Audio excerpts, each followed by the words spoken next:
Bismillahirrahmanirrahim. Assalamualaikum warahmatullahi wabarakatuh. Perkenalkan, nama saya Sarmi. Saya dari kelas T4 PAI. Di sini saya menjelaskan beberapa pertanyaan tentang memahami konsep-konsep penting dalam ulumul Al-Quran. Berikut adalah penjelasan tentang pertanyaan-pertanyaan mengenai konsep-konsep ulumul Al-Quran. Pertanyaan pertama, mahkam dan mutasyabih. Dalam ulumul Al-Quran, ayat-ayat Al-Quran dibagi menjadi dua kategori, muhkam dan mutasyabih. Muhkam merujuk pada ayat-ayat memiliki makna yang lebih jelas dan mudah untuk dipahami. Tanpa memerlukan penafsiran lebih lanjut, ayat-ayat ini biasanya berisi hukum yang bersifat praktis dapat diterapkan dalam kehidupan sehari-hari. Contohnya adalah ayat-ayat yang menjelaskan perintah salat, zakat, dan puasa dan haji. Adapun ayat-ayat makam seperti ini memberikan panduan yang lebih jelas dan pasti bagi umat Islam dalam menjelaskan ibadah dan kehidupan mereka.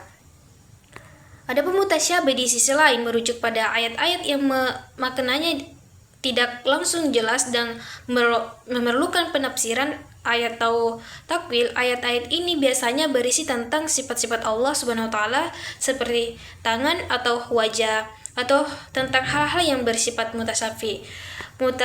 mutasafika atau terpesasi. Ayat-ayat mutasyabih yang memerlukan pemahaman yang mendalam dan pengetahuan yang lebih luas tentang Al-Quran, hadis, dan ilmu tafsir ini. Adapun pertanyaan kedua, hikmah adanya nasyikah dan musyakah. Dalam Al-Quran terdapat konsep nasyikah dan musyakah yang mengacu pada perubahan atau pada penghapusan hukum yang terdapat dalam ayat-ayat tertentu. Nah, nasyikah adalah ayat yang menghapuskan atau mengubah hukum yang terdapat dalam ayat sebelumnya. Musyakah adalah ayat yang dihapuskan atau diubah hukumnya oleh ayat nasyikah. Nah, adanya nasyikah dan munasyakah dalam Al-Quran memiliki beberapa hikmahnya, yaitu menyesuaikan hukum dengan kondisi sosial dan budaya berkembang. Hukumnya dalam bersifat dinamis dan dapat berubah seiring dengan perkembangan zaman. Nasyikah dan musyakah ini memungkinkan hukum Islam untuk tetap relevan dan dapat diterapkan dalam berbagai situasi. Yang pertanyaan ketiga tentang alasan Allah bersumpah dalam Al-Quran. Allah Subhanahu wa taala bersumpah dalam Al-Quran untuk berbagai alasan. Salah satunya adalah untuk menegaskan dan menguatkan suatu pertanyaan sumpah Allah Subhanahu wa taala yang merujuk bentuk penegasan dan paling kuat yang meyakininya. Adapun contoh Allah Subhanahu wa taala bersumpah dalam surah Al-Qalam, surah ayat ke-268 ayat 1 dengan mengatakan demi penah dan apa yang dituliskannya. Sumpah ini menunjukkan bahwa Allah Subhanahu wa taala sangat serius dalam menyampaikan pesan-pesan yang terkandung dalam Al-Quran.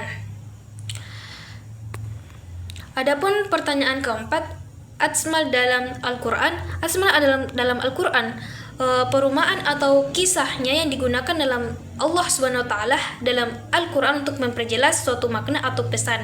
Asma ini biasanya diambil dari alam sekitar manusia seperti hewan, tumbuhan, atau kejadian alam.